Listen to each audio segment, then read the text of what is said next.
how to change your Adobe password step by step. So in here, the very first thing that you need to do is simply get into your adobe.com, and then from here make sure you're logged into your account. You can simply use the application version too if you want to. It really depends on you. It does not matter as long as you're logged into your account. Then from here you can simply tap on your profile icon on the top right corner.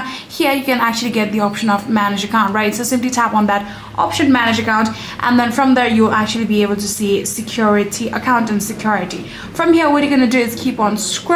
Here you can actually see the option of current password, right? So since my account is actually connected with my Google ID, there's no current password. I'm pretty sure if you have if you have created your account manually, then there will be option of changing your password. So there will actually be your password, and then you will be able to see change password. What you're going to do is tap on that one, and then from there you'll actually be able to verify your identity, into your current password and your new password, and then tap on save in order to save it. And just like that, you will successfully be able to change your Adobe password. So yeah, that is it. If you guys do have any further queries, then please let me know in the comment section down below.